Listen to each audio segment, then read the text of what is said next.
Alors, bonjour tout le monde. On est dû pour commencer cette activité d'ouverture du sommet numérique. Bienvenue à tous, bienvenue à toutes. Ça me fait très plaisir de vous accueillir. Je suis Simon Collin, professeur à la Faculté des sciences de l'éducation de l'UQAM. On est à la 13e édition du sommet numérique. Ça commence à devenir une tradition et on est très content de ça. Donc, merci de participer, merci d'être là. Je ne vais pas prendre plus que nécessaire de temps, simplement pour vous rappeler que depuis novembre 22, on parle beaucoup d'IA, on parle aussi beaucoup des jeunes. On en parle de différentes façons, puis notamment des fois de manière un peu déficitaire. L'IA, c'est effectivement beaucoup d'enjeux pour les jeunes, mais ce n'est pas que ça non plus. Et c'est exactement le thème qu'on voulait aborder ici. Non pas l'IA déficitaire envers les jeunes, mais plutôt l'IA et les jeunes. Et puis, pour parler d'IA et des jeunes, on voulait aussi avoir des jeunes. Okay? Alors, c'est toute l'idée du panel qui va être là. Vous avez vu les biographies des participants.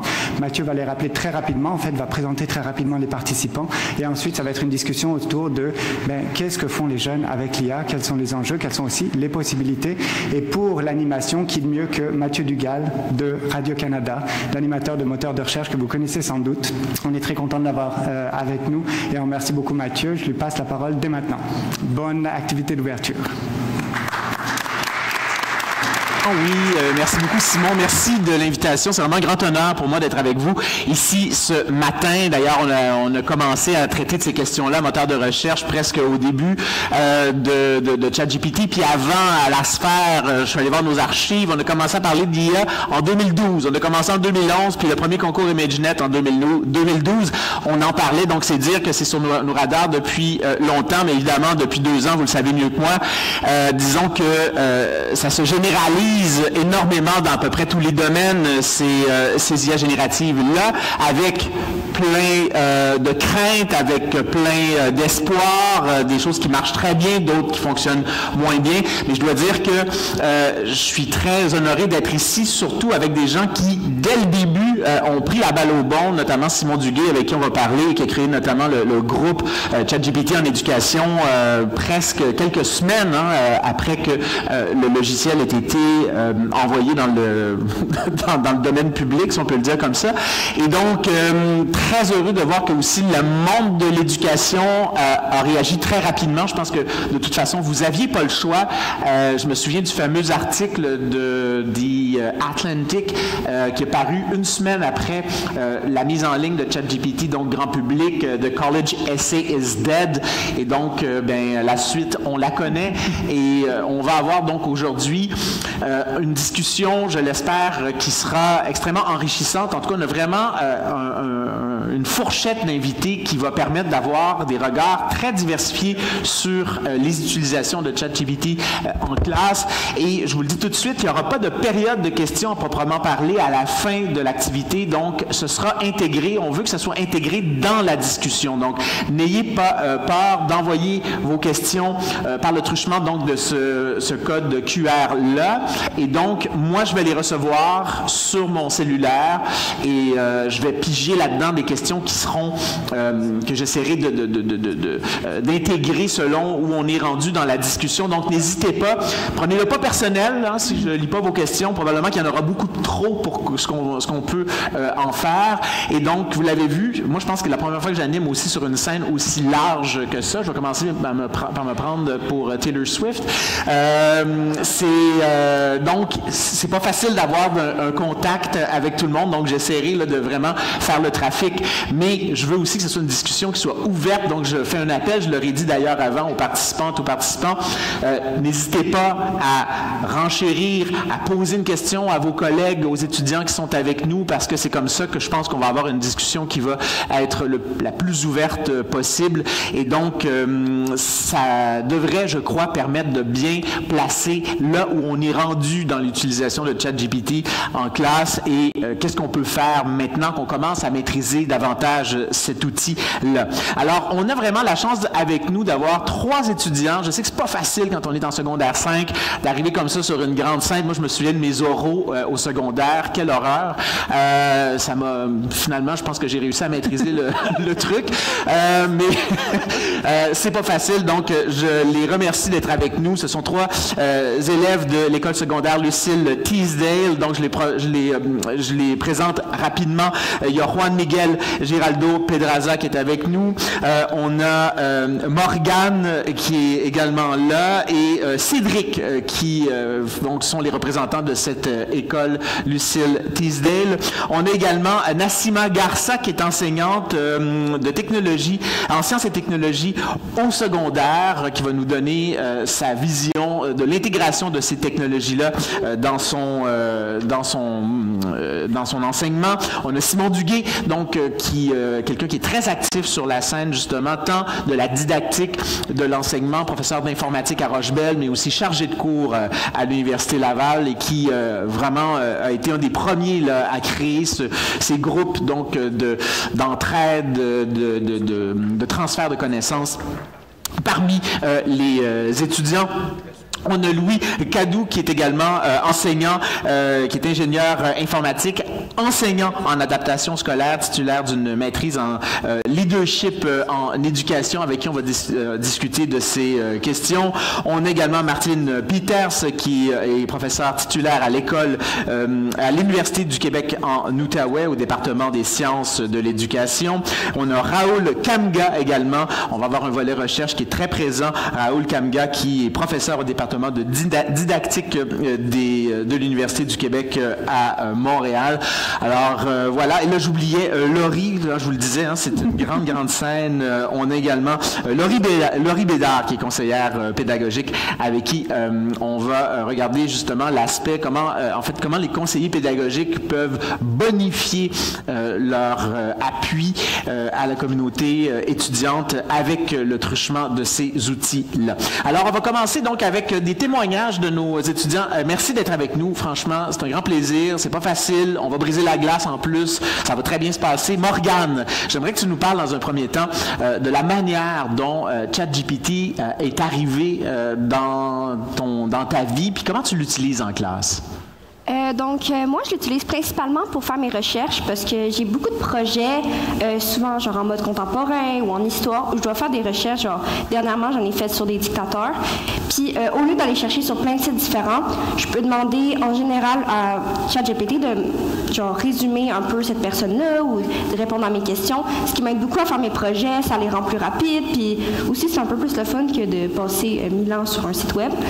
Puis, sinon, au niveau personnel, j'utilise beaucoup pour mes projets d'art, pour me donner de l'inspiration, comme idéogramme. J'utilise souvent ce logiciel-là pour m'aider. Puis sinon, j'utilise beaucoup ChatGPT quand j'ai rien à faire ou quand j'ai un peu besoin d'aide, surtout en français. Je lui demande de me faire des exercices ou de corriger mes fautes d'orthographe au fur et à mesure que je lui parle. Puis ça m'aide beaucoup après à m'améliorer mes résultats scolaires.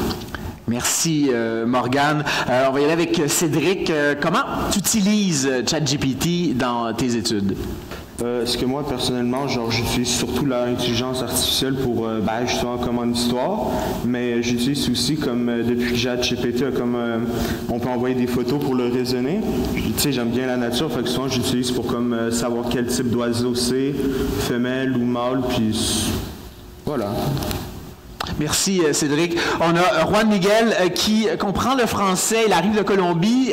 Il le parle pas encore parfaitement. Alors, il le comprend. Je vais lui poser les questions en français. Il va répondre en anglais, puis je ferai une petite traduction. Alors, Juan Miguel, bonjour, bienvenue parmi nous. Comment tu utilises ChatGPT à l'école? First of all, good morning to everyone. Because how he said, I'm a student that just arrived here to Quebec, so mostly I have been using AI, artificial intelligence, to be able to be part of here, to be able to speak French, to be able to speak with you, because I'm from Colombia, so I speak Spanish and also English. So because I speak Spanish, it has been a little bit easy to learn French, but also a little bit hard to be able to speak with my friends in my school, with my teachers. So mostly I have been using AI to be able to be part of this place, to be part of this new culture that I have been part of it recently. Thank you so much.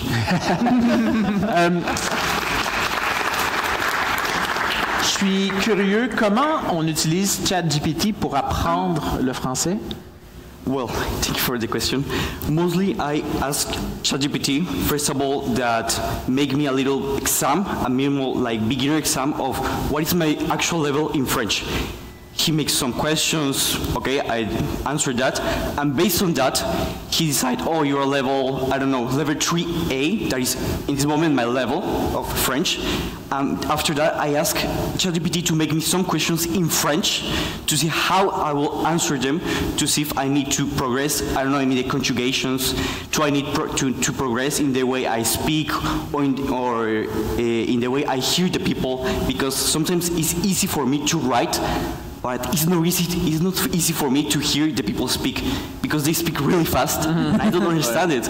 So yeah, I've been using ChatGPT to decide what should I do, where should I go, and also searching for certain links to speak with people in French so I could progress in this really easy.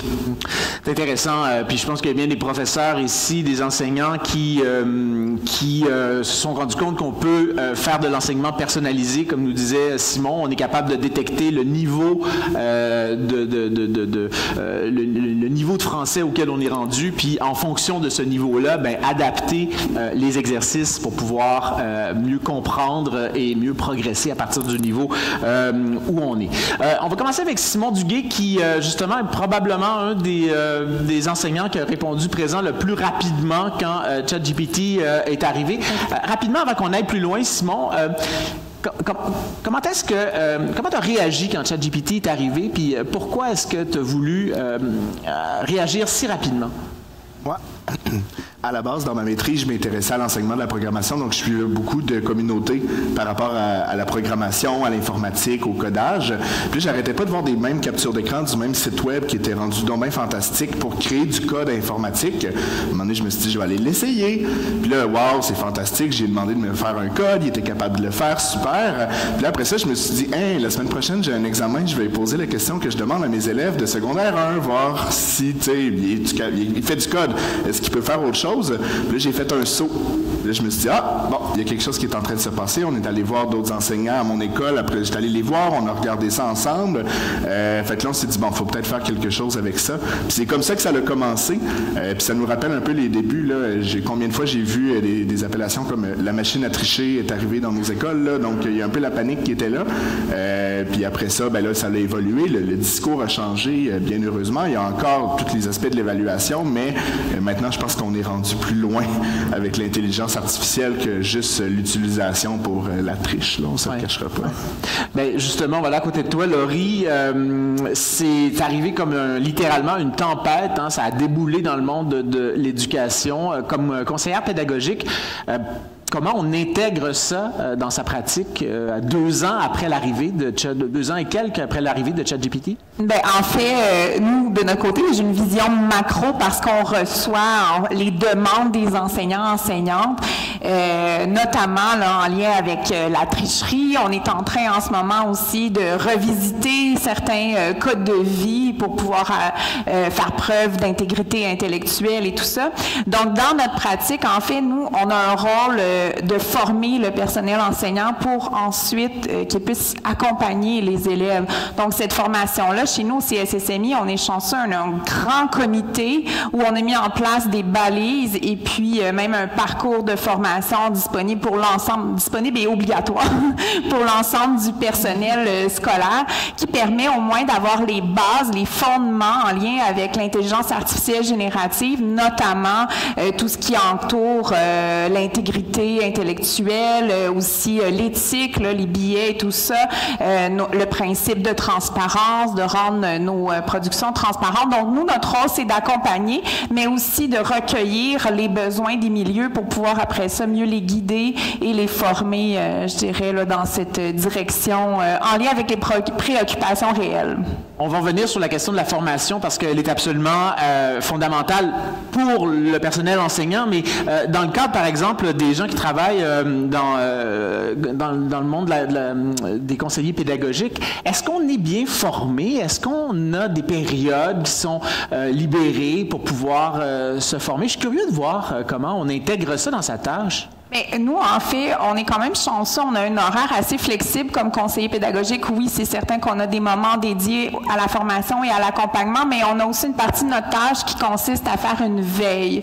Donc, comme l'intelligence artificielle générative, dans mon cas, c'est mon principal dossier présentement en lien avec tous les enjeux de citoyenneté à l'ère du numérique.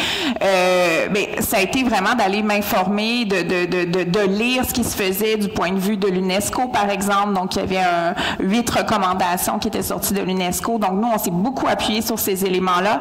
Ensuite, s'en est suivi les guides ministériels. Donc, c'est vraiment dans notre veille, je dirais, quotidienne qu'on peut mieux se renseigner, puis après ça, mieux accompagner. Merci beaucoup, Laurie. Je passerai la parole à Louis Cadou, qui est enseignant en adaptation scolaire. Puis on discutait justement avec Juan Miguel de cette capacité quand même assez phénoménale des IA à pouvoir, en tout cas théoriquement, adapter, savoir où l'apprenant se trouve pour pouvoir adapter le niveau de matière qu'on va donner, puis pouvoir faire monter de manière incrémentale donc ces enseignements-là. En adaptation scolaire, est-ce que c'est vraiment quelque chose un des endroits où c'est vraiment le plus pratique d'avoir ce type d'outil-là? Oui, absolument. Est-ce qu'il y en a parmi vous qui œuvrent en adaptation scolaire? Alors imaginez-vous qu'il n'y avait pas d'outils qui nous aideraient à faire de sorte que le travail qu'on veut faire passer soit adapté à des élèves, par exemple, de secondaire 1, secondaire 2, secondaire 3, secondaire 4. Parce qu'on pourrait avoir une classe là où il y a tous les niveaux ensemble, et on ne peut pas donner vraiment la même chose à tout le monde. Mais là, pendant que tu me posais la question, ce qui m'est venu en tête, c'est mes lunettes. Hier, je parlais avec Juan, et je lui ai dit, j'aimerais bien que tu me parles seulement en anglais, pour voir, en espagnol, pour voir si je te comprends. Parce que l'intelligence artificielle, elle est partout maintenant, sur nos téléphones, mais aussi sur nos visages. Donc, il m'a parlé, et puis donc il y a l'intelligence artificielle intégrée dans mes lunettes, et puis ça m'expliquait directement ce qu'il me disait. Ce que je veux dire, c'est que en tant que prof, si je reçois un élève qui ne parle ni français ni anglais, je pourrais comprendre quand même ce qu'il me dit ou ce qu'elle me dit et pouvoir aider. Donc oui, l'intelligence artificielle, surtout en adaptation scolaire, c'est miraculeux. Est-ce que ça rend votre travail, est-ce que ça vous permet de vous dégager, comme on le disait souvent, là, on disait, écoutez, l'IA va dégager les profs de tâches plus fastidieuses, permettre de se concentrer sur des choses, justement, l'enrichissement. Est-ce qu'effectivement, c'est déjà le cas? Chaque année, je dis, c'est ma dernière année en éducation. Ça fait 30 ans que je le dis. C'est vrai. Et puis, des fois, une enseignante ou un enseignant, on a tellement de pression, tellement de demandes, parce qu'un enseignant, c'est pas du 9 à 5. On travaille toute la journée, toute la nuit, et des fois, on n'a même pas le temps pour nos enfants et notre famille.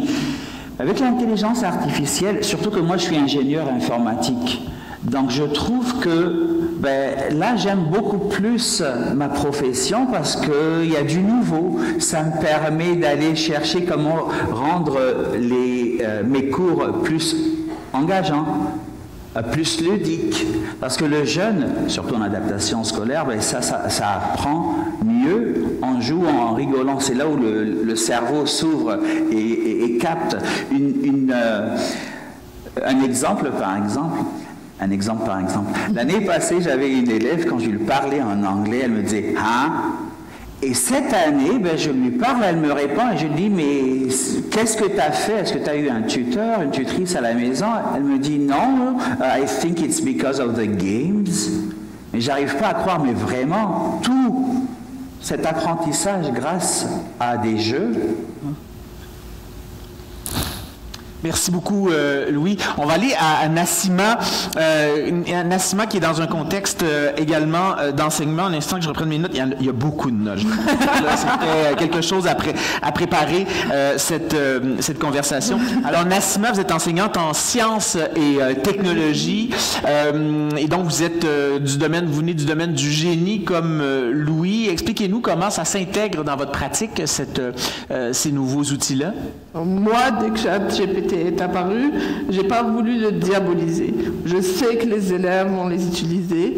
Donc, ce que j'ai essayé de faire, c'est de leur apprendre à l'utiliser d'une manière à ce qu'ils gardent leur esprit critique. Donc, je leur propose des projets, je les autorise à utiliser les intelligences artificielles, et là, tout au long du projet, je fais des retours avec eux. Donc, je vérifie leurs sources. Et on se rend compte, surtout dans le domaine des sciences, que des fois les sources proposées ne sont pas toujours fiables.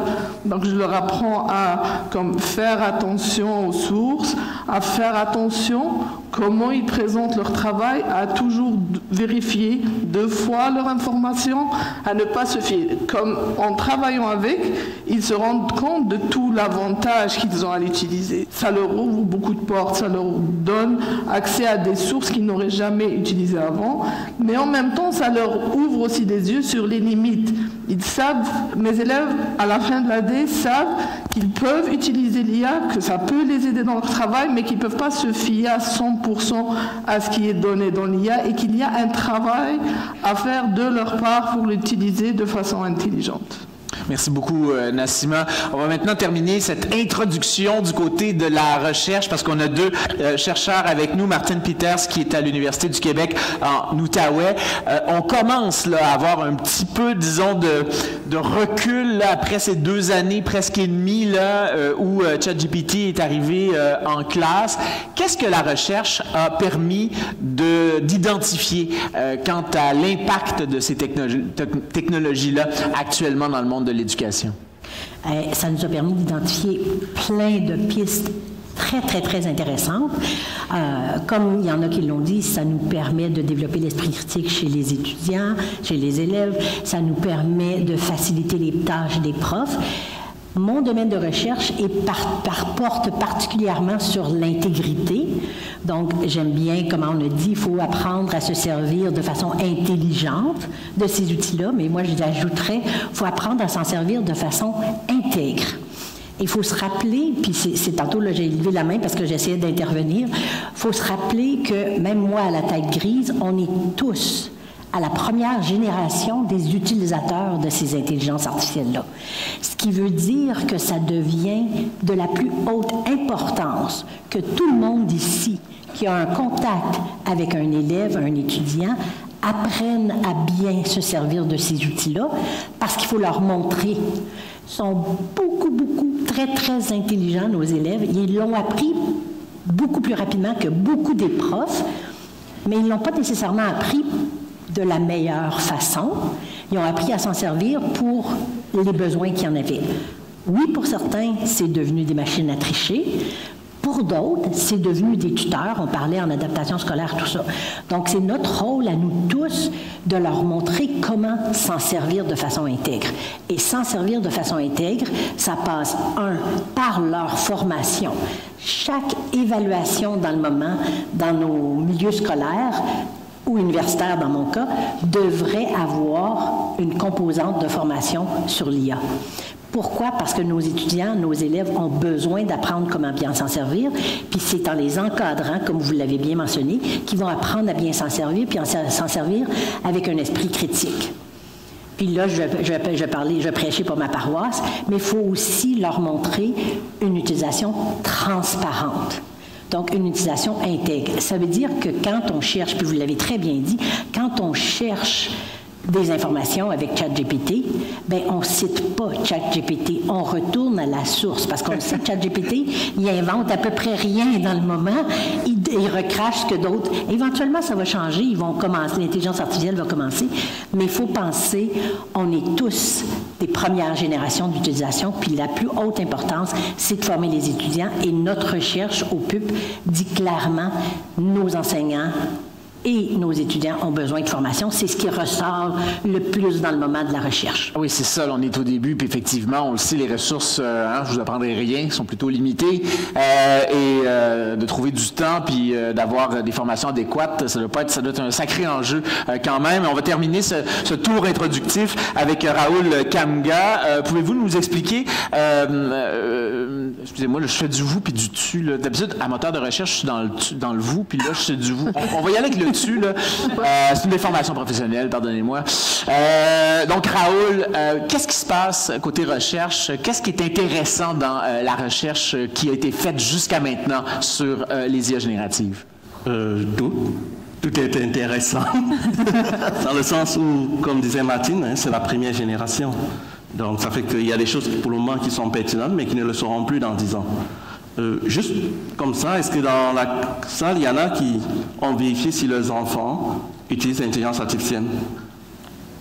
Parce qu'il y a une recherche qui a été menée, il y avait 60% à peu près de parents qui ne savaient pas que leurs enfants utilisaient l'intelligence artificielle. Donc, chers parents, allez discuter avec vos enfants, savoir s'ils le font. Donc, il y a ça qui est mené. Mais par contre, ce qui était intéressant aussi dans la recherche au début, on s'était rendu compte que les jeunes n'apprenaient pas avec l'intelligence artificielle. Ils se fiaient à l'intelligence artificielle. Ouais. Mais quand j'écoute les jeunes qui sont ici, je suis content parce que j'entends qu'il y en a plusieurs qui questionnent quand même. Et puis les enseignants, ils ne se fient pas à ce que l'intelligence artificielle leur dit, mais ils questionnent. Donc, ils commencent à apprendre avec, et ça, c'est bon. Et dans l'autre cas aussi, il faut écouter les craintes aussi des jeunes. Il y a certes ce qu'ils font, mais il y a aussi leurs craintes. Si on veut les aider à se former, il faut tenir compte de leurs craintes. Par exemple, la crainte, par exemple dans mon cas avec la recherche que j'ai menée, la crainte de la surutilisation. Ils ont peur d'être aussi dépendants. Donc, dans la recherche, il y a tous ces enjeux à intégrer dans la formation des jeunes aussi. Ouais, surtout qu'on se rend compte que même les compagnies, on a vu OpenAI reculer là, sur sur un enrobage des IA génératives qui pourrait éventuellement rendre les gens très dépendants, là, parce que, évidemment, c'est miroir, dis-moi qui est le plus beau. Là. Vous avez vu là, cette fonction-là qui a été un peu enlevée, mais je veux dire, on est toujours à la merci également d'entreprises, puis j'aimerais qu'on y revienne plus tard, mais qui ne sont pas nécessairement imputables de quoi que ce soit. Il y a peu de lois. Ces gens-là font à peu près ce qu'ils veulent. J'ai une question du public ici en lien, justement, puisqu'on parle de recherche à l'université. Quel niveau de fiabilité peut-on accorder à l'IA en recherche universitaire? Donc, moi, on va peut-être faire un petit peu de méta avec vous, Raoul et Martine. Est-ce que vous utilisez vous-même ces outils-là dans votre recherche? Et là, évidemment, imaginez, là, vous êtes des chercheurs, ça fait longtemps que vous êtes dans le domaine. Vous êtes probablement les gens qui doivent l'utiliser de la manière la plus optimale possible. Expliquez-nous, ou pas, hein? Qu'est-ce qui marche bien puis qu'est-ce qui marche pas bien dans un contexte de recherche? Martine et après Raoul. Bien, premièrement, il faut comprendre que dans le domaine de la recherche, on a, comme pour nos étudiants en éducation, on a des balises qui font qu'on a le droit ou pas le droit de faire certaines choses. Alors, dans le moment, si on envoie, par exemple, si on fait un projet de recherche, puis on veut envoyer un article à une revue scientifique, bien, c'est écrit très clairement, l'utilisation de l'IA n'est pas permise. Alors, donc, il faut trouver des façons de se servir de l'IA qui vont être, comme pour nos étudiants, intègres, puis qui vont respecter les normes de ce qu'on a dans le domaine de recherche.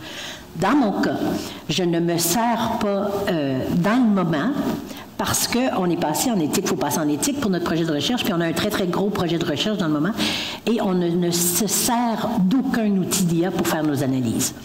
Entre autres parce qu'il faut respecter la confidentialité de nos données. Et vous savez tous, vous n'allez pas mettre des données de vos élèves dans l'IA, bien, on ne peut pas mettre des données de participants qui ont signé leur consentement. Donc, dans le moment, même si on a anonymisé, il y a toujours, dans une entrevue de 45 minutes, il y a toujours le potentiel. Donc, on ne sert d'aucun outil d'IA pour faire nos analyses. On avait, écoutez, je vais plugger moteur de recherche, désolé, mais hier soir, on avait une chercheure en cybersécurité liée avec l'intelligence artificielle, Anna Vulipovici, si ma mémoire est bonne, qui est à HEC, qui nous disait que, en fait, c'est très facile d'aller faire des requêtes pour aller rechercher de l'information qui aurait été mise en ligne par d'autres personnes, mais qui aurait éventuellement possibilité de se créer des IA littéralement en circuit fermé à l'extérieur donc de ces serveurs-là. Est-ce que ça pourrait être une voie d'avenir? Est-ce que c'est sur vos radars ou bien... Il paraît que c'est très cher d'ailleurs. Bien, c'est exactement ça. On le sait, nos universités dans le moment, puis les cégeps, puis en éducation en général, ont subi des coupures partout. C'est dans plusieurs visions de certaines universités pour justement, si on avait un système fermé, on pourrait respecter nos normes d'éthique, de mettre nos données là-dedans puis d'aller faire de l'analyse, mais dans le moment, ça n'existe pas dans mon institution et comme je dois respecter ce que j'ai promis, je m'en sers pas. Par contre, je me sers énormément de tous les outils de rédaction. Parce qu'il y a une espèce de continuum sur comment on peut s'en servir, puis qu'est-ce que les revues acceptent, tout ça. Alors moi, je me sers beaucoup de ChatGPT, Claude, Gemini, DeepL, etc. Il y en a des tonnes pour m'aider à la rédaction. Mais j'ai des petits trucs pour m'assurer que ce que j'utilise ne sera pas ce qu'on me génère comme information. Donc, je vais demander, par exemple, je demande que des listes. Je ne veux pas avoir un texte suivi. Pourquoi on ne veut pas avoir un texte suivi? Bien, parce que c'est bien trop tentant. Le paragraphe, il est tout écrit, bien collé. Ça prend 2 secondes plutôt que de le retravailler puis le peaufiner. Donc, moi, je ne demande jamais. Puis l'autre chose que je fais, c'est que je demande beaucoup. Si je suis en train de rédiger quelque chose en français, bien, j'interroge ma requête en anglais. Donc, je n'ai pas les mots en français. Donc, ça m'oblige, ce qui fait en sorte que, évidemment, comme étant une directrice d'un projet universitaire sur l'intégrité académique, imaginez, ça me fait à faire du plagiat. Quelle horreur! Donc, je m'assure en tout temps, c'est ce qu'on doit montrer à nos élèves, que quand j'écris quelque chose, c'est ma voix qui transparaît et pas celle de l'IA, même si je m'en suis servi comme outil et non comme co-chercheur, co-rédacteur. Merci, Martine. Je vois Laurie qui voudrait réagir à ça. Qu'est-ce que vous voudriez rajouter? En fait, je trouve ça super intéressant ce que vous dites parce que j'ai un double chapeau, là, je dirais. Je suis également étudiante au doctorat, puis j'avais, en éducation, puis j'avais un peu les mêmes questionnements. Puis, bref, pour un projet de recherche sur lequel je travaille, on avait à faire une recension des écrits. Là, je consulte, on a accès à des bibliothécaires à l'UQAM, puis je consulte le bibliothécaire, puis bon, moi, je me dis, bien, on va pas utiliser l'intelligence artificielle justement par souci d'intégrité. Puis la première chose que le bibliothécaire me dit, c'est « Ah, bien, tu pourrais utiliser l'intelligence artificielle. » Là, je dis « Ah oui, OK, parfait, j'ai le droit. » Donc, le bibliothécaire, tu sais, qui est comme le grand maître de l'intégrité intellectuelle, me donne la permission. Il y a certains outils qui nous facilitent la vie pour la recension des écrits, notamment. On pense à consensus, illicite et tout ça. Et puis, ça nous permet des fois d'aller chercher, puiser des articles qu'on trouverait pas nécessairement par la recherche traditionnelle dans nos bases de données accessibles dans nos institutions. Et ça, c'est une chose. Puis aussi, le style. Moi, j'ai beaucoup réagi au style, le style personnel. En ce moment, je ne sais pas, vous, de votre côté, quand vous recevez un courriel, est-ce que vous êtes capable de déceler automatiquement s'il a été généré par l'intelligence artificielle ou non?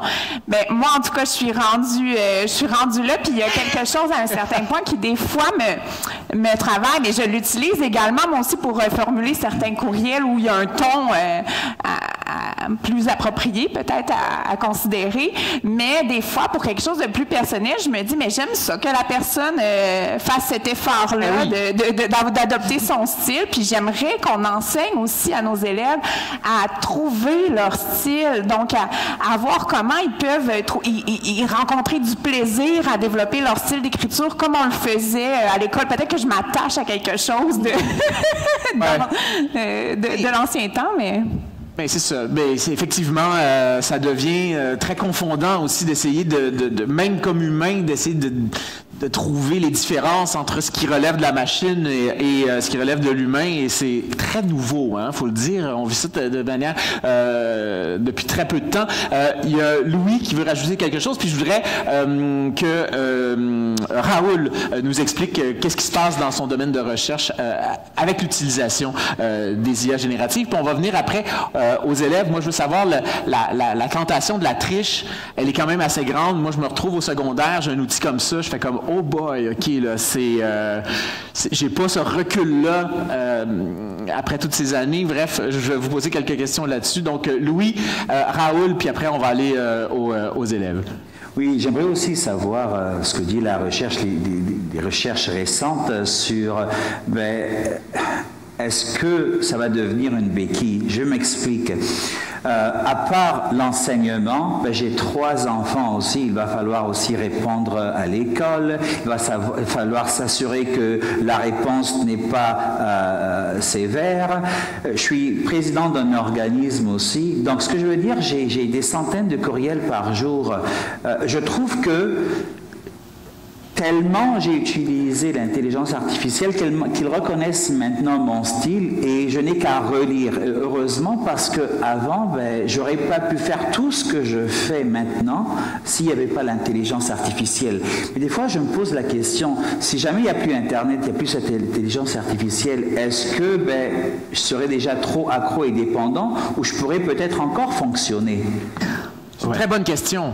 Puis de toute façon, dans un contexte où on a vu le blackout hier ou avant-hier en Espagne, il y a beaucoup de gens qui se sont dit « Oh là là, on se rend compte que nos réseaux ne tiennent qu'à quelques petits fils de fibre optique et des câbles d'alimentation électrique et donc de garder son autonomie dans un contexte où on sait que ça peut tomber. C'est peut-être une bonne idée. Puis d'ailleurs, c'est ce que fait l'enseignement à la base, c'est créer des gens autonomes. Merci beaucoup, Louis, vraiment très intéressant. Raoul, comment vous utilisez ça en recherche, les IA génératives? Comment on utilise en recherche? Comment tu utilises ça? Excusez-moi, là, c'est...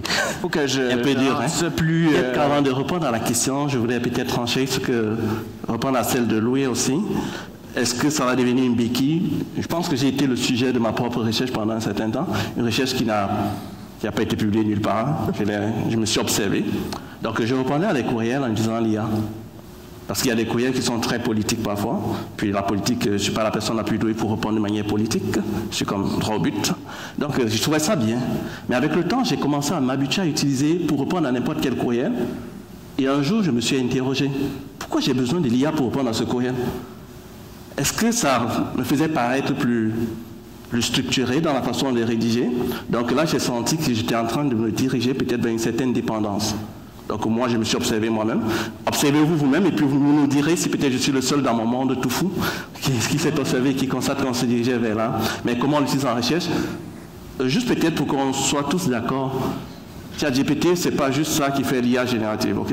Oui. C'est le premier qui est arrivé dans nos vies, mais c'est pas le seul élément. Ça fait que oui, on l'utilise en recherche. Avant, il y avait des outils pour analyser tout, mais de nos jours, les outils qu'on utilisait déjà chaque jour pour analyser nos données ont intégré des fonctionnalités d'intelligence artificielle. C'est le cas de MassQDA, vous pouvez aller vérifier. Donc finalement, soit on fait semblant de fermer les yeux et dire que c'est pas là, on ne va pas l'utiliser, soit on l'utilise. Oui, c'est ça, mais évidemment, on ne peut plus reculer. Là, mais moi, je suis curieux de savoir, en fait, il y a 2 choses. C'est que dans vos recherches, dans tes recherches, est-ce que tu utilises un peu de la manière dont Martine en parlait, c'est-à-dire, faut y aller de manière très, disons, itérative, puis d'y aller avec prudence. Est-ce que c'est ça qui, comme chercheur, t'oriente dans la manière d'utiliser ces algorithmes-là? Pas forcément aller avec de manière prudente, mais aller en tenant compte qu'on a la responsabilité de former la relève. Donc il faut toujours se demander, si je décide de l'utiliser de cette façon-ci, quel est le travail que je propose à un auxiliaire pour l'aider à se former? Donc il y a tout cet enjeu, ce n'est pas juste être prudent, mais c'est vraiment conseiller tout l'écosystème. Donc oui, nous on l'utilise pour analyser les données, mais on les réquestionne. On réquestionne parce que déjà ces outils-là, on les utilisait, il y a juste la fonctionnalité qui a été ajoutée. Et effectivement, tu as parlé tout à l'heure, Mathieu, qui a ce côté fermé parfois, avec, on peut le voir avec l'IA de Facebook, de Meta, Llama. Llama, oui. Et qu'on peut installer de manière locale et travailler. Ouais. Donc dans les entreprises, c'est ça que se fait. Donc nous aussi, on peut s'en servir pour le faire. Donc oui, on l'utilise. Est-ce qu'on est bien conscient, puis on va aller à la question de la triche, il y en a tellement, puis je lisais rapidement, récemment un billet de quelqu'un qui est très impliqué dans ce domaine-là, puis qui disait, c'est la quantité de mises à jour qui sont faites sur toutes les différentes plateformes, puis je veux dire, quelqu'un qui ne ferait que ça aurait déjà de la difficulté à se tenir à jour. On est comme pris avec des entreprises qui font littéralement ce qu'elles veulent, elles mettent des mises à jour, il y a des nouveautés. Et là, on est comme un peu en train de courir. C'est comme le lapin là, dans Alice au Pays des Merveilles. Là, tu cours juste pour rester en place. Là. Est-ce que ça, c'est pas un peu antinomique à ce que l'on doit faire comme chercheur, c'est-à-dire se poser, regarder ce qu'il y a de disponible actuellement, comment on peut mieux utiliser ces ressources-là? C'est comme si on est... Puis là, quand je dis nous, là, je m'inclus là-dedans, on est un peu à la remorque de ce que ces gens-là décident de nous balancer là, en ligne. Oui? Oui, on est à la remorque si on fonctionne comme ça. Si on court après les différents outils, oui, on est à la remorque. C'est ce qu'il ne faut surtout pas faire. Mais comment on fait? Il faut toujours entrer, moi je le dis à mes étudiants, entrer toujours par la porte de la pensée critique. Parce que ça, elle ne va pas changer. Ça, elle peut s'appliquer à tous les outils qui vont arriver. On ne sait pas dans 10 ans qu'est-ce qui va arriver. Peut-être que ça sera plus l'IA génératif. On sait peut-être que certains diraient la quantique et tout qui va nous arriver dans les mains. La porte de la pensée critique. Être sûr qu'on se pose des bonnes questions, qu'on est capable de se questionner. Courir après les outils, c'est... Moi, j'ai dit toujours, c'est comme prendre un vélo et courir après un avion de chasse. C'est la meilleure façon d'être sûr qu'on va se casser le nez. Donc, évidemment, c'est sûr que l'attrait de la nouveauté là-dedans, je veux dire, on ne peut même pas y penser. Sans ça, je veux dire, on est complètement submergé. Maintenant, on va venir aux étudiants, ceux qui sont littéralement, c'est eux qui travaillent avec ces outils-là pour leur devoir. Je ne sais pas si le mot existe encore. Ça va être un vieux mot. Hein, c'est comme, vous savez, les maréchals Ferrand. Hein, il y a quelques décennies. Morgane, comment on évalue les apprentissages dans ta classe? Alors déjà, je veux juste préciser que oui, l'IA est présente au niveau des élèves à l'école, mais pas autant qu'on voudrait. Dans le sens que... C'est-à-dire que vous voudriez qu'il y en ait davantage, les étudiants? Bien, c'est sûr que ça nous aide beaucoup, mais tu sais, par exemple, on n'a pas le droit d'utiliser en français pour nous donner des idées, parce que, encore une fois, comme Laurie disait, les élèves ont besoin de développer leur style d'écriture. C'est important au développement de chaque personne. Fait que, du moins, au secondaire, on l'utilise pas tant que ça, à part dans les cours, comme dans celui de M. Louis, où lui, il nous incite à l'utiliser l'intelligence artificielle, bien sûr pas au niveau de la triche, mais surtout pour... Mais comment on peut ne pas tricher? J'essaie de moi, je me mets au secondaire, je dis, OK, là, je peux avoir, comme disait même Martine, a dit qu'elle avait de la misère, là, tu sais, ton paragraphe, il est presque parfait. Sur Enter, dire comment on peut réussir à avoir, et là, je veux dire, je présuppose pas de la réponse, mais comment on peut avoir un travail intellectuel digne de ce nom quand tu as juste à faire un prompt, puis tu as 8 paragraphes qui s'écrivent? Puis là, je vois que Juan veut répondre après, mais comment tu peux apprendre dans ce contexte-là? Bien, il faut savoir qu'on est toujours surveillé, entre guillemets. Fait qu'on n'a pas accès à notre téléphone, on n'a pas accès à un ordinateur, puis souvent aussi le réseau de l'école sur les Chromebooks bloque ChatGPT. Ce qui fait qu'on n'a pas accès, nous, à pouvoir l'utiliser. Ouais, la plupart du temps. Tu sais, à part si on a des projets spéciaux à faire ou est-ce qu'on en a besoin, par exemple, en CCQ. C'est quoi CCQ? C'est ce qui remplace éthique, c'est culture, citoyenneté québécoise. Oui. Donc, on fait beaucoup de projets. Genre, en ce moment, on est dans le féminisme, puis des fois, on a besoin d'utiliser l'IA pour faire certaines recherches. Mais on n'y a pas accès, on n'a pas nos téléphones pour l'utiliser. Fait que c'est comme ça qu'on arrive à pas tricher, parce que j'avoue que c'est pas mal tentant. Oui, ben oui, c'est clair, c'est clair. Cédric, dans ton cas, comment est-ce que tu... Parle-nous d'un des derniers travaux que tu as réalisés avec l'IA. Ça ressemble à quoi actuellement? C'était un genre de présentation en histoire, puis il fallait que je parle pendant 5 minutes d'un événement qui s'est passé pendant les années de la guerre mondiale, mais qui n'a pas rapport avec la guerre. Puis comme j'avais besoin, comme tu sais, de genre trouver des vidéos et des photos qui donnent des preuves de ça. Sauf que le seul problème, c'est qu'ensuite, tu avais tout le temps un texte en dessous qui t'expliquait qu'est-ce qui a été échangé là-dedans et tout. Puis on n'avait pas le droit de copier-coller ça. Est-ce que tu veux dire un texte qui t'expliquait qu'est-ce qui avait été changé? Non, genre comme, on va dire genre couronnement de tel prince, ça va te parler de ça tellement en détail. Puis tu sais, il faut que tu donnes les vrais détails, mais sans copier-coller, fait que c'est compliqué. Ça, c'est difficile aussi. Qu'est-ce que c'est ça, Louis? Peut-être revenir sur ce type de devoir-là. Comment on réalise des activités d'apprentissage dans ce contexte-là? Je croyais que d'abord que tu me posais la question sur le LED. C'est quoi ce LED, ce LED que tu vois? Je suis en train de le prendre en vidéo tellement je suis fier de... Franchement, pour un enfant, un élève du secondaire avec toute cette audience, je trouve qu'ils en font... Oui, pas facile. C'est pas facile. J'ai des élèves qui parlent anglais, ils sont carrément bilingues, mais quand il s'agit d'écrire, ils ont un blocage. Alors, une des fonctionnalités que j'ai implémentées cette année pour ces élèves-là, parce que ça devient un besoin, c'est comme un tuteur lui dit, OK, on va réfléchir ensemble. Alors, de quoi tu veux parler ou de quoi tu veux écrire? Alors, soi-disant, l'élève, je ne sais pas, dit, OK, c'est normal, c'est normal. Est-ce que tu veux parler de quelque chose en relation avec l'école ou en relation avec ta vie? Donc là, c'est comme si vraiment la machine devient un tuteur qui pose des questions, mais qui permet à l'élève lui-même de répondre.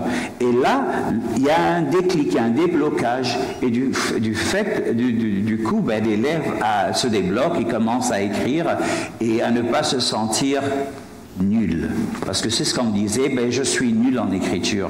Et là, l'élève trouve que ben, non, il ne l'est pas, c'est juste un déblocage. Il avait besoin d'un outil pour le permettre à continuer, à avancer. Comme ça arrive pour les codeurs, d'ailleurs, j'ai des amis programmeurs qui disent quand ils sont avec des logiciels d'aide au codage, il paraît que c'est absolument fascinant parce que tu écris du code et on te propose, genre, tu pourrais faire ça comme ça, comme ça, comme ça. Donc, c'est vraiment une espèce de rétroaction en temps réel pendant que tu es en train de faire ton code. Mais bon, ça, c'est des gens qui connaissent déjà le langage du code. J'imagine que ça doit être différent. Moi, je voudrais savoir, Juan Miguel, la tentation de la triche, de cheat dans les devoirs, c'est très grand. Comment on résiste à la triche? That's a great question, first of all. Mostly, yeah, I have seen a lot of sometimes my classmates that use ChatGPT they have the math formula and they just put it to, click the answer, I write. Yeah, and I have seen, I want to also to do that. It's more easy. It just takes me 30 minutes and I finish everything. So in case of your question, I feel that mostly if you don't want to do that, it's something mostly like in your mind. Like, my dad teach me that you want to be something, you want to be someone, or you want to be always attached to ChatGPT. You want to be always attached to your cell phone. So he has been teaching me, you can search for the answer, but c'est une question d'honneur, genre... Exactly. Ouais, c'est ça. Mais Louis, justement, c'est intéressant ce que dit Juan Miguel, parce que dans le fond, les étudiants se disent, ben écoute, est-ce que tu veux être juste quelqu'un qui va recracher ce que la machine va te dire, ou bien tu vas avoir un travail intellectuel original. Ouais. Est-ce que ça, c'est facile à enseigner, cette espèce de... Oui, je vais ajouter un genre de code d'honneur, là? Ouais, deux choses. La première, c'est que j'avais donné un exercice une fois, et puis l'élève me dit, mais c'est ce que l'intelligence artificielle m'avait donné. Je dis, mais ouais...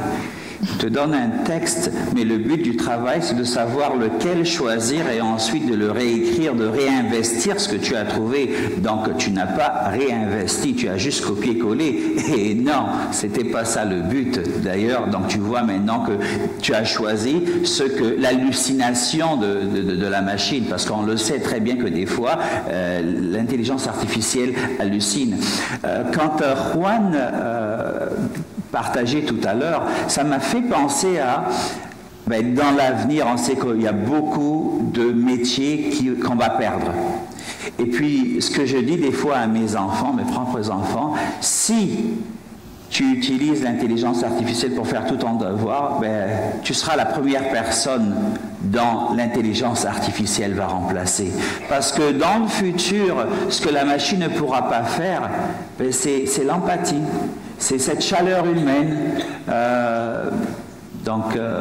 Merci. Donc, de garder, en fait, de développer, en fait, une éthique presque personnelle, qu'est-ce que je veux devenir comme individu, puis en quoi la machine va m'aider ou pas à le devenir. Laurie, je sais que la question de la standardisation de la manière dont on parle de l'expérience humaine. C'est au cœur de tes préoccupations. C'est un réel danger, ça, cette espèce de grand égalisateur, puis que dans le fond, l'IA va nous faire écrire un peu tous de la même manière, puis dire à peu près les mêmes choses sur les mêmes sujets. C'est un réel danger, ça? Oui, tout à fait. Bien, je voulais réagir, entre autres, à des propos, on n'en a pas tant parlé, mais d'élèves là, qui utilisent comme générateur pour des idées, pour de la créativité. Puis je trouvais ça intéressant parce qu'on a eu des discussions préalables, cette espèce d'utilisation-là, parce que j'avais tendance à croire, là, parce que moi aussi j'ai des enfants à la maison, tout le monde, j'ai questionné mes enfants, bien sûr, ils l'utilisent, l'intelligence artificielle, mais j'avais tendance à penser justement qu'on était dans une heure où on voulait y aller vers de la facilité, puis non, les élèves sont capables de voir la pertinence d'une tâche et sont capables de voir quand ils veulent terminer la tâche, la compléter, et ça les rend fiers. Donc, il y avait ça. Donc, on dirait que oui, j'avais cette inquiétude-là, mais les discours des jeunes qui m'entourent me rassurent beaucoup par rapport à la fierté qu'ils ont d'accomplir le travail.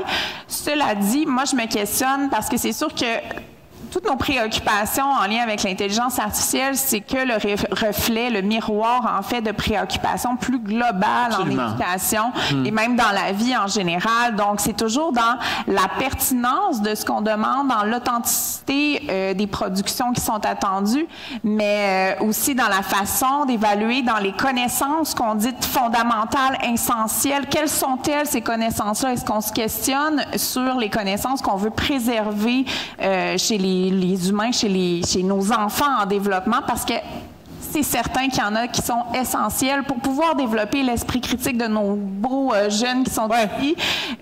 On a certaines connaissances à développer. Puis je pense que Nassima... Oui, Nassima, tu voulais réagir à ça? Moi, je voulais parler des élèves qui trichent. Il y a des élèves qui utilisent l'IA pour tricher. Et le meilleur moyen de contrecarrer cette triche, c'est de varier les moyens d'évaluation. Donc, moi, j'ai eu des élèves, on fait le laboratoire, ils font le rapport de laboratoire chez eux, et ils utilisent l'IA pour me donner un laboratoire écrit, parfait, bien écrit. Mais moi, ces élèves-là, je les évalue autrement. Je les observe en classe, je fais des évaluations en classe, j'ai des interactions orales entre eux. Donc, quand je lis le rapport qui est généré par l'IA, je sais parfaitement que ce n'est pas un rapport qui a été écrit par mon élève, parce que je sais qu'il n'est pas rendu à ce niveau de compétence. Donc, quand il vient me voir, je lui dis « Ok, explique-moi ce que tu m'as mis sur ton rapport, et si tu réussis à me l'expliquer, c'est correct. Tu auras ta note. » S'il est capable de l'expliquer, ça veut dire qu'il a fait un travail, qu'il n'a pas juste recopié ce qu'a fait l'IA, il a fait un travail intellectuel, il a essayé de comprendre ce qu'il a fait. S'il me dit « Ah non, je ne sais pas, j'ai oublié, je ne connais pas ce mot », là, je lui explique, j'en fais une occasion d'apprentissage pour lui expliquer que quand tu remets un travail à ton nom, assure-toi de pouvoir répondre aux questions qui viennent après. C'est fascinant parce que c'est des questions qui... Oui, je pense qu'on peut l'applaudir. C'est une belle manière. C'est drôle, parce que quand on regarde, par exemple, l'histoire de la philosophie, on se rend compte que quand l'écrit est arrivé, il y avait des philosophes qui, vous me permettrez de le dire comme ça, mais qui capotaient leur vie parce qu'ils disaient, si on n'est pas capable de se rappeler par cœur d'un savoir, puis qu'on se fie sur des livres, où va la pensée? Puis en même temps, c'est vrai que si on n'est pas capable d'oraliser, de parler devant une foule de ce qu'on a compris, qu'est-ce qu'on a compris, effectivement, mais le livre n'a pas nécessairement enlevé cette exigence-là qu'on a de pouvoir être capable de parler de ce qu'on a appris, mais a changé, en tout cas, le rapport où on va chercher l'information. J'ai vu des mains qui se sont levées, mais on va y aller avec Morgane. Tu voulais réagir à ce que tu as entendu? En fait, je trouve que c'est une super bonne idée déjà de trouver d'autres façons d'évaluer les élèves pour éviter la triche. Déjà, ça stimule plus notre cerveau, c'est plus le fun, puis ça nous empêche de tricher. Puis aussi, je voulais revenir sur le fait de qu'est-ce qui nous empêche de tricher. Donc, on a parlé que c'était une question d'honneur, mais c'est surtout aussi une question de survie, entre guillemets. Parce que si on triche pendant toutes nos études, quand on va arriver dans le métier, qu'est-ce qu'on va faire?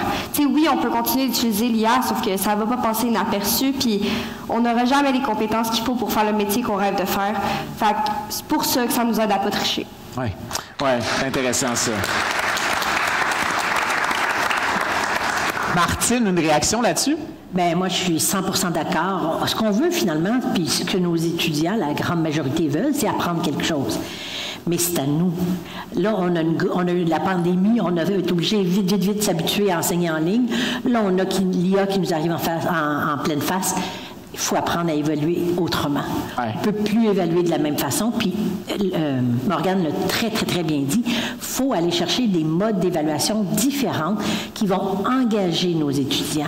Parce que sans cet engagement-là, la porte, là, elle est tout grande ouverte. À la triche, on est dans un monde où il y a une culture qui, là, j'y vais avec des guillemets, mais qui valorise un peu cette façon-là d'être capable de s'en sauver, de sauver du temps, parce que tout le monde est à la presse. Puis quand les étudiants font face à ça, on ne peut pas les blâmer. Mais là, puis là, je lance un autre débat, mais parce que je trouve que c'est archi important d'y réfléchir.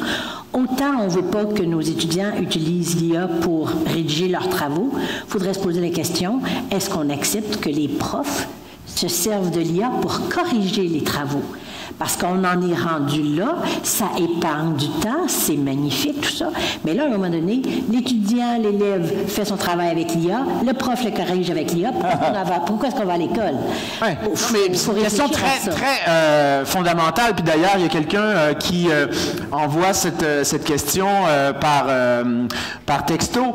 Puis bon, moi, ça me touche personnellement, parce que j'écris, une grande partie de mon travail consiste à écrire, et je veux dire que moi, je suis quand même assez partagé quant à mon utilisation personnelle, parce que je veux garder mon autonomie d'écriture. Je trouve ça important d'être capable de m'asseoir. Évidemment, c'est pas avec un crayon, mais c'est avec un écran, de penser à quelque chose par moi-même, d'écrire par moi-même. Je ne veux pas perdre cette autonomie-là. Je veux dire, c'est ce qui fait le petit plus quand on fait de l'information, c'est d'être capable d'écrire quand la machine n'est pas là.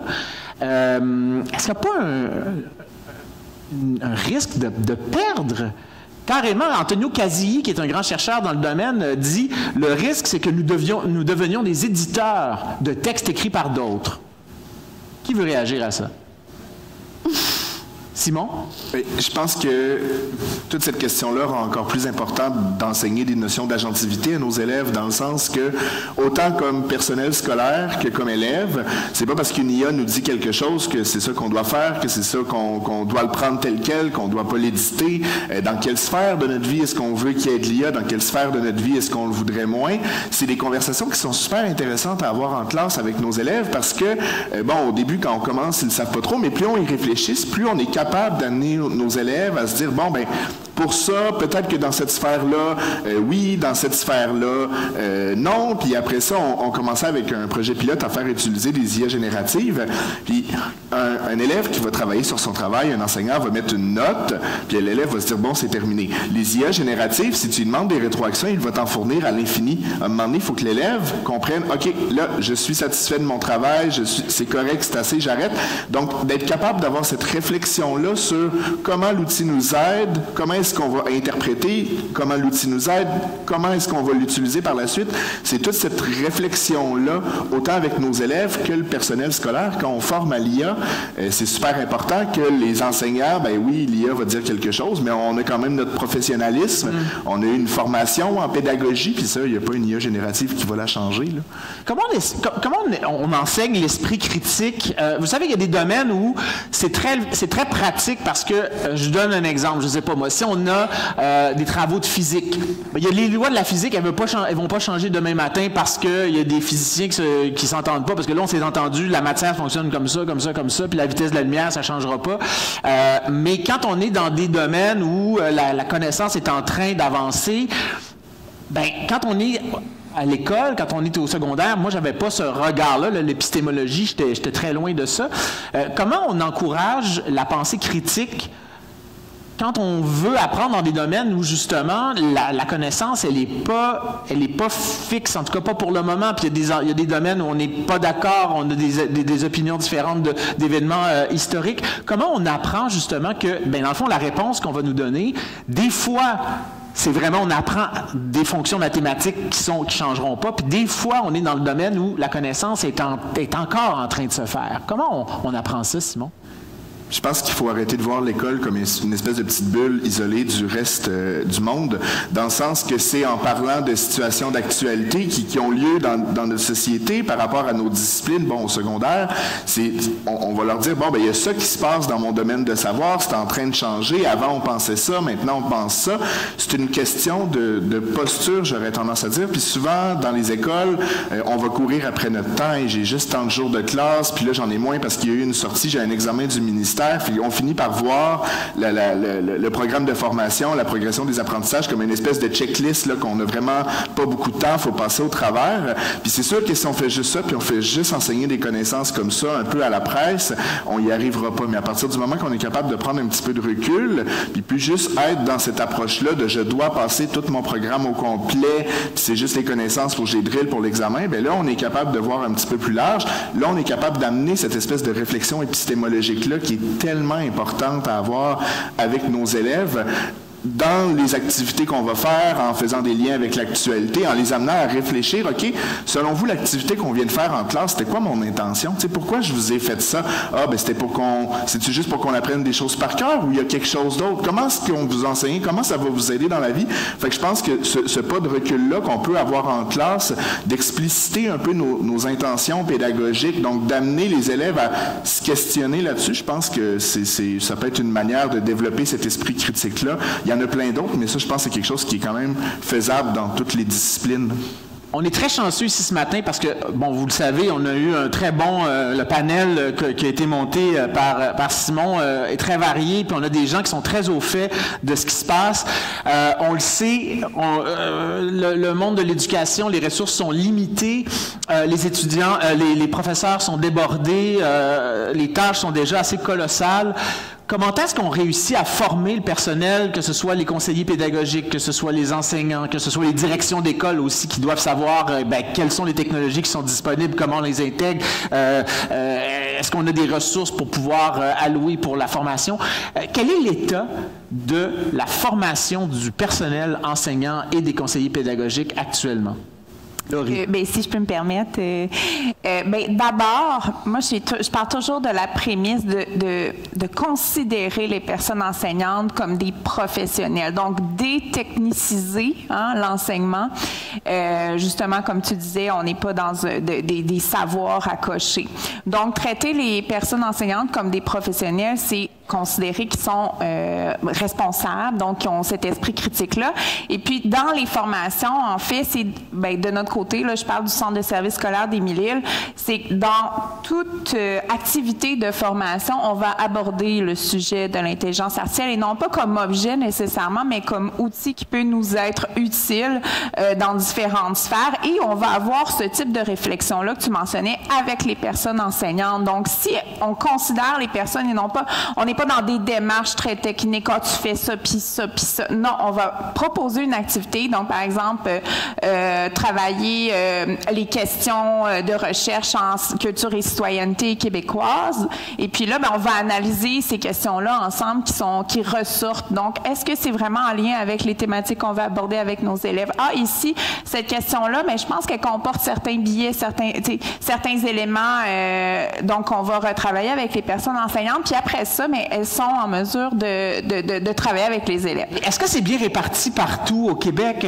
Parce que là, il faut que ça soit... C'est le fun quand on a des conseillers, mettons, qui sont très au fait de ça, mais est-ce qu'on laisse la place pour pouvoir avoir cette rétroaction-là puis cette formation-là un peu partout?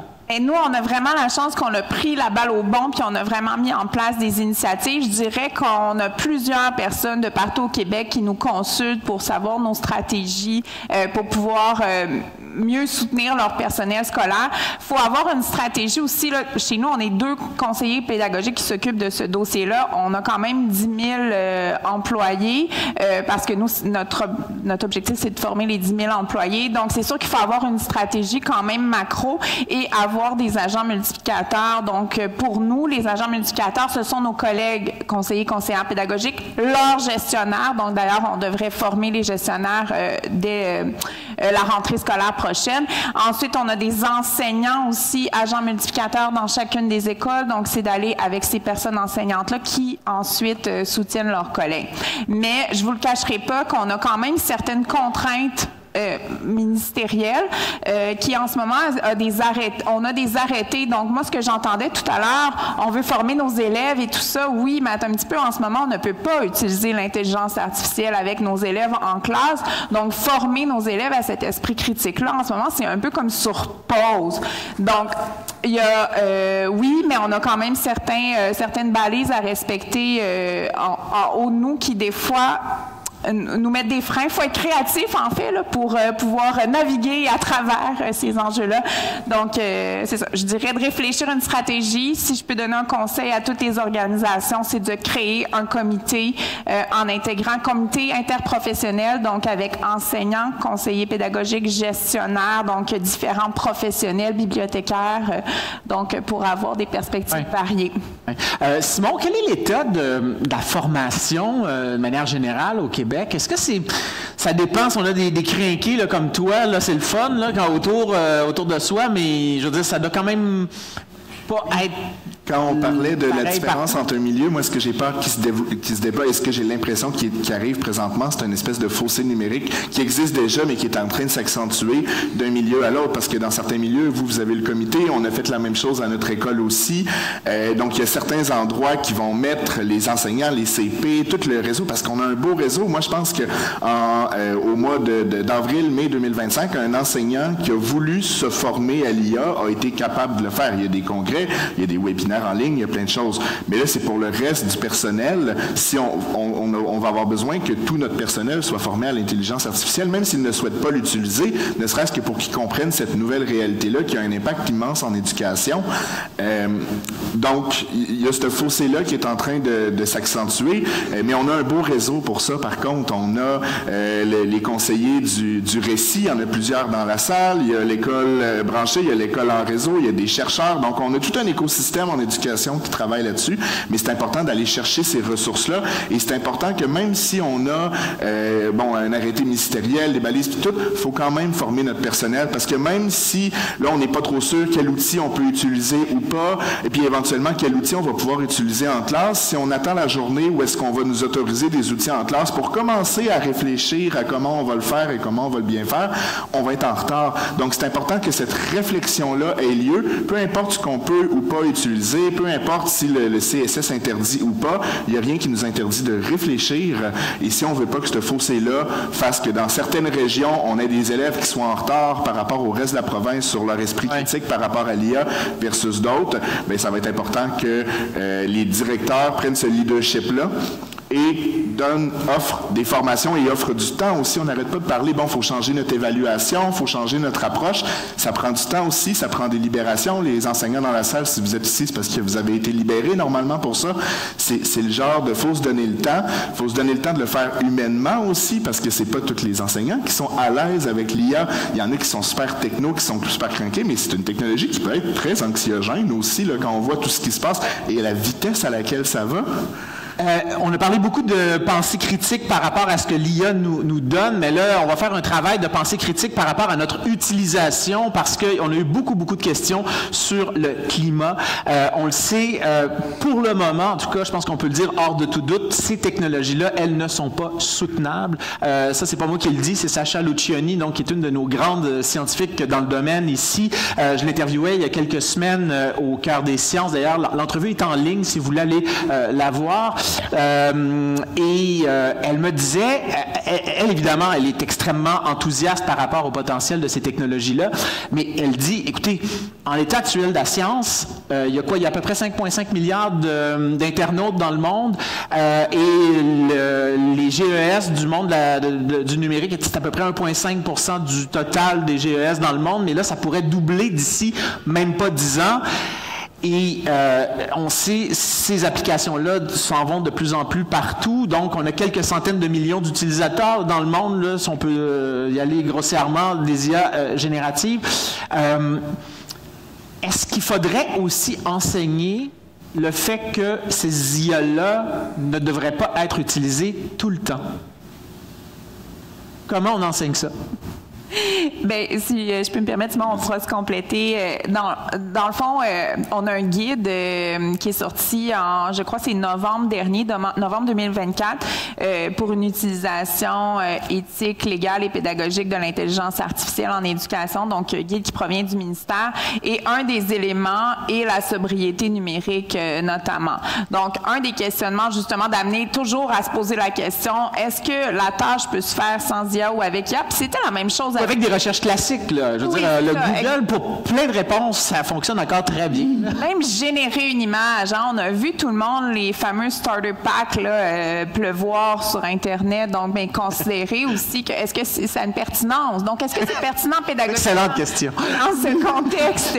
Mais c'est les questions qu'il faut se poser avec les élèves. Et puis, si je suis en classe puis je veux générer des images, mais est-ce que pour un personnage, est-ce que ça vaut la peine de générer 26 images? Ou on pourrait ensemble rédiger une requête, puis une requête qu'on a considérée comme précise, détaillée, tout ça, utiliser cette requête-là pour générer notre image de personnage. Donc, c'est un type de questionnement qu'on doit se poser en classe, assurément, là, pour cet enjeu de sobriété numérique. Nassima? Justement, moi, avec mes classes de secondaire 4, on voit les GES en secondaire 4, et c'était ça l'étude qu'on a fait. Vous l'avez même intégré en classe? Oui, je l'ai intégré. Ah, oui. Donc, on a étudié les GES, on a dit que c'était les activités humaines qui généraient ça, et je leur ai demandé de faire des recherches sur ça, sur combien de gaz à effet de serre génère ta requête, combien de gaz à effet de serre génère l'image que tu crées juste pour le fun, pour envoyer à ton ami.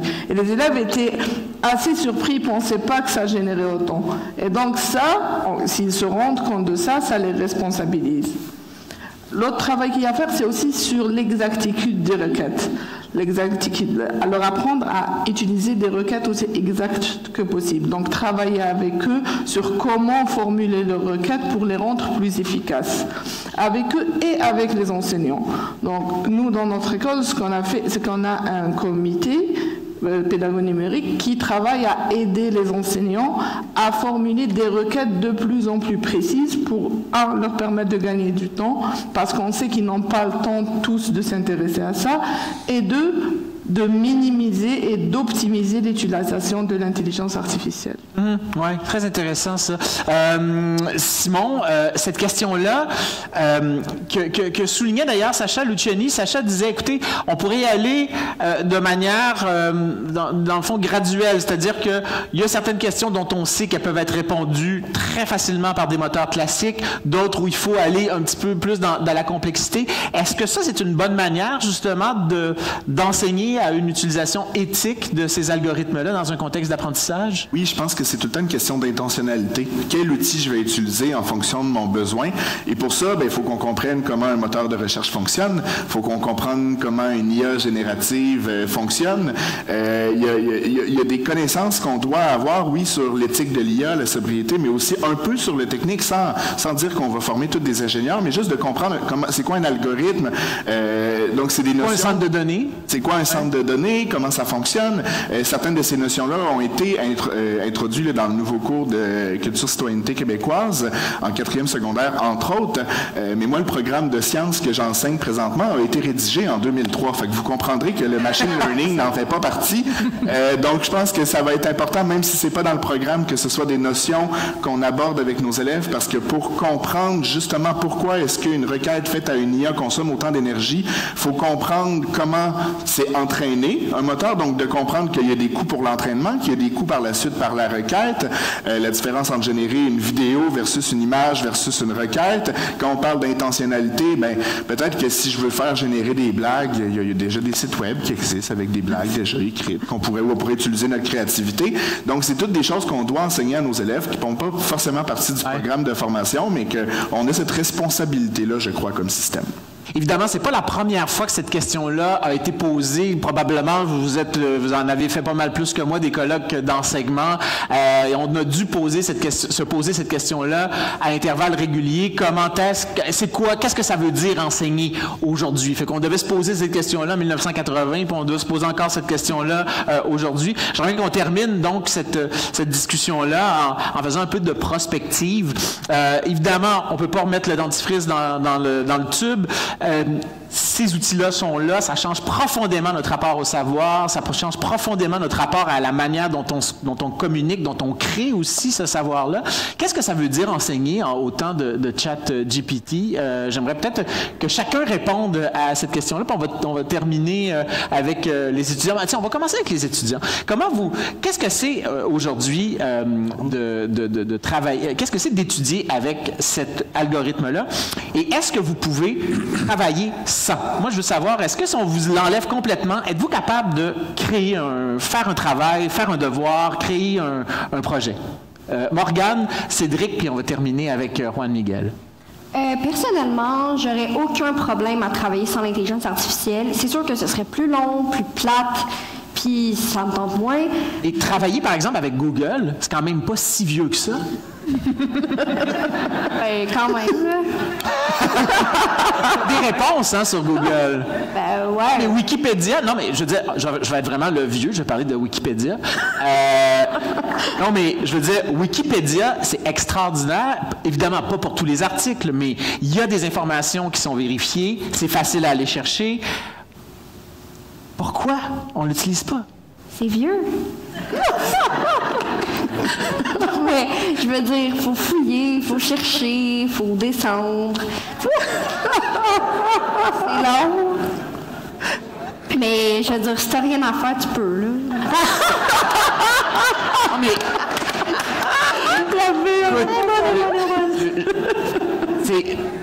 C'est sûr, mais on parle de l'empreinte carbone.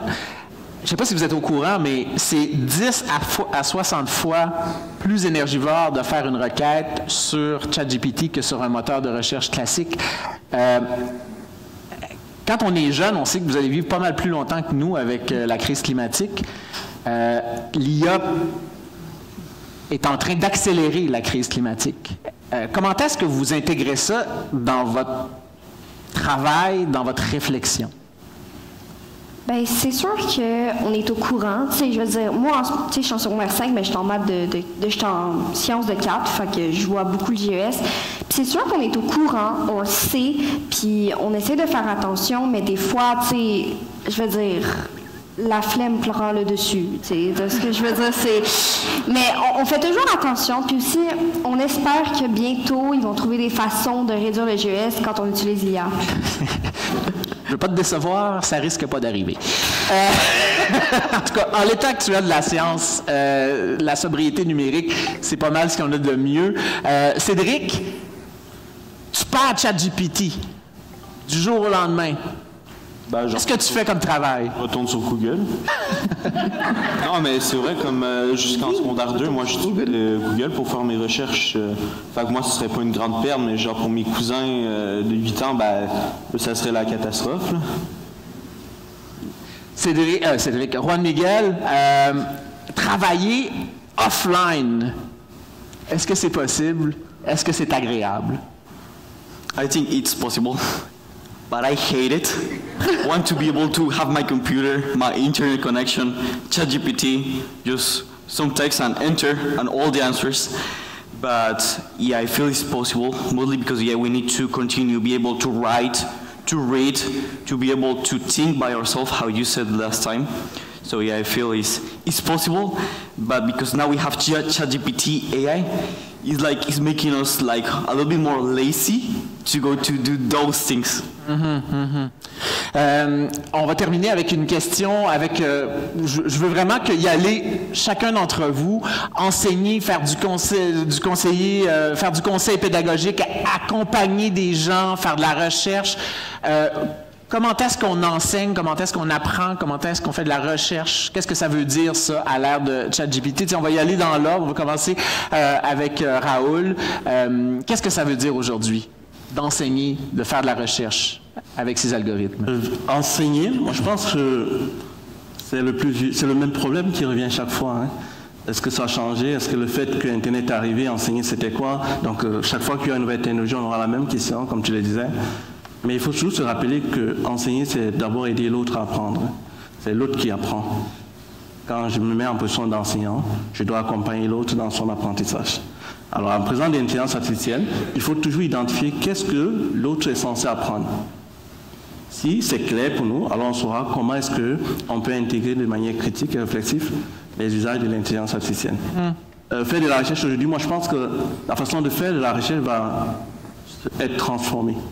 Est-ce que ça va accélérer la recherche? Ça a l'air très partagé. Il y a des gens qui disent oui, on va trouver des nouvelles molécules, puis tout ça. Je sais que c'est moins dans votre domaine, là, mais est-ce que, par exemple, vous, là, est-ce que ça va vous permettre de faire plus de recherches, mettons, dans une carrière, là? Vous faites, je ne sais pas combien de papiers dans des revues révisés par des pairs. Est-ce que, si, mettons, vous allez pouvoir en faire 3 fois plus avec des IA ou ça s'applique pas? On a discuté avec des collègues récemment. Mais à quel prix? Parce que dans notre tâche de recherche, il y a des choses qui sont parfois légères, d'autres qui sont lourdes. Si on commence juste à rédiger des papiers qui sont parfois des tâches qui peuvent être lourdes, on aura peut-être plus de personnes malades aussi. Ouais. À quel prix? Ouais. Donc, moi, je pense que le prix est fort. Louis, comment l'IA change la manière d'enseigner? Qu'est-ce que ça veut dire enseigner à l'ère de l'IA? Oui, merci. Des fois, on oublie les bases. Et comme le disait Raoul, enseigner, c'est aider autrui. Mais pour aider autrui, il faut qu'il soit ou qu'elle soit réceptive. Est-ce que le lien est créé? En éducation, créer ce lien, encore une fois, cette chaleur humaine est très, très, très important. Donc, se rappeler de la base. Intéressant. Et beaucoup de gens, d'ailleurs, dans le domaine de la techno, disent plus il va y avoir de techno, plus ça va donner de la valeur à la relation humaine au moment... Là, on est sûr... Moi, je ne suis pas un hologramme. Là. Je pense que 100% des gens sont sûrs que je ne suis pas actuellement créé par une IA générative. Ça va donner de la valeur, finalement, à des échanges en vrai. C'est quand même paradoxal, mais ça peut être intéressant, non? Et je voulais aussi ajouter, c'est que l'intelligence artificielle ou technologie, vraiment, ça avance très vite, mais il faut aussi que nous-mêmes, en tant qu'éducateurs, on soit éduqués. J'ai des collègues qui viennent à peine de commencer à utiliser l'intelligence artificielle. Donc, il faut, nous-mêmes, en tant qu'éducatrices et éducateurs, qu'on fasse des recherches, qu'on soit autodidacte pour pouvoir aider nos élèves. Merci, Louis. Simon, ça veut dire quoi enseigner en 2025? Je pense que ça va être important qu'on mette beaucoup d'accent sur le pourquoi. On vous fait faire certaines tâches. C'est quoi la compétence qu'on va développer? Pourquoi on veut développer cette compétence-là? Intéressant, ça. Comment est-ce que ça va vous aider dans le monde réel? Là? Puis là, je dis pas ça que l'école n'en fait pas partie, mais souvent, on va voir ça comme ça. Donc, les compétences, tout ça, là, comment est-ce que ça va nous développer comme humains? C'est quoi notre rapport à la société, les rapports au savoir? Ça, je pense que c'est super important aussi. Qu'on amène aussi nos élèves à se questionner sur le rapport qu'ils entretiennent avec la technologie. On voit de plus en plus des personnes qui vont converser sur une base régulière avec des IA génératives. C'est quoi la valeur qu'on donne à la relation avec l'autre? Est-ce que c'est une même valeur qu'on va venir chercher avec une relation avec un agent conversationnel? Donc, de ramener ça, qui sont des questions qu'on pourrait penser qui font partie d'un scénario de science-fiction, mais non. Donc, c'est important qu'on aborde, quand je disais tantôt, qu'on prenne l'actualité, qu'on prenne ce qui se passe dans la société, qu'on ramène ça dans nos classes. Je pense que c'est encore plus important dans le contexte actuel. Laurie, ça veut dire quoi? Comment ça change ton travail? C'est difficile de passer après toutes ces personnes-là. Moi aussi, je suis d'accord, l'humain est vraiment prioritaire, donc de préserver l'humain. Et j'espère, donc, je suis plus dans des perspectives qu'on va faire mieux et pas plus, parce qu'on se fait souvent engouffrer dans l'espèce de capitalisme numérique où on veut être plus efficace, plus productif, en faire plus, tu sais, que ce soit tant dans le monde de l'éducation, mais dans le monde de la recherche aussi. En étant étudiante au doctorat, c'est cette pression-là de toujours performer, en faire plus. Puis après ça, c'est à quel prix, hein, comme on disait tout à l'heure. Donc, mieux. En faire plus, mieux plutôt que plus, oui, effectivement. Nassima, comment ça change ton travail? C'est accompagner les élèves, les accompagner à agir avec intentionnalité. Je veux que mes élèves puissent se poser la question, pourquoi je fais ça? Est-ce que c'est bon que je fasse ça? Est-ce que je veux faire ça? Est-ce que je veux générer une image en sachant que? C'est ça, pour moi, enseigner, c'est les accompagner à s'ouvrir à cette pensée-là. Merci, Nassima. On termine avec toi, Martine. Ça veut dire quoi, faire de la recherche, faire du transfert de connaissances? Je vais rester avec l'enseignement parce que je pense que c'est ça qui intéresse le plus. Moi, je vais terminer en disant, Dans le domaine de l'intégrité académique, il y a plein de valeurs, mais deux qui sont, selon moi, qui sont essentielles dans le moment. La première, c'est la responsabilité. Nos jeunes d'aujourd'hui, on leur met toute la responsabilité de l'IA sur leurs épaules. C'est eux autres qui trichent, c'est eux autres qui s'en servent pas comme il faut, etc., etc. Mais ils ont besoin qu'on leur enseigne, et c'est notre responsabilité de leur expliquer quand s'en servir, pourquoi c'est mieux de se servir de Google que d'un IA parce que ça a une empreinte beaucoup plus lourde, etc. Mais la dernière, puis c'est ma préférée, c'est le courage. Pourquoi? Parce que les étudiants, nos jeunes élèves, ils nous l'ont dit, c'est facile de se servir de l'intelligence artificielle, ça ne prend pas d'effort, on n'a pas besoin de temps, mais il faut montrer à nos jeunes, et il faut nous-mêmes avoir le courage de dire, je vais le faire moi-même, ou je vais le faire avec de l'aide, mais pas le faire faire. Et ce courage-là, ça prend ça dans notre société. Il faut donner ces valeurs-là à nos jeunes pour s'assurer qu'ils prennent charge, qu'ils soient responsables de leur apprentissage. Mais ça nous revient aussi de dire, bien peut-être que moi, comme prof, j'ai besoin de changer. Et je pense que dans le moment, le mot qui va être sur toutes les lèvres pour plusieurs années à venir, c'est comment nous autres en enseignement, il faut changer. Il est temps de modifier nos pratiques. Voilà. On n'a pas le choix, hein, effectivement. Merci, Martine. Merci pour vos questions très pertinentes. Écoutez, c'était pas une IA, mais disons que ça m'a permis d'augmenter l'animation. J'avais vraiment une belle rétroaction avec vos questions par texto. De toute façon, je pense qu'à la base, de voir des gens qui sont ici ce matin, qui pensent à ces choses-là, c'est déjà une raison d'espérer. Merci beaucoup aussi de garder le fort, le monde de l'éducation, parce que ça va en prendre des gens qui sont au fait de la manière dont ces technologies-là fonctionnent, des risques, des avantages, comment devenir plus autonome dans ces technologies-là. Alors, c'est vraiment un grand plaisir, un grand honneur d'avoir participé à ça avec vous. Merci à Simon et à toute l'équipe qui a organisé ça. Je voudrais vous remercier. Juan Miguel, vraiment, merci. C'était pas facile. Merci beaucoup, Morgane. Merci, Cédric, Raoul, Louis, Simon, Laurie, Nassima et Martine pour votre expertise, votre générosité ce matin. Merci infiniment. Bonne fin de colloque et à bientôt. Merci.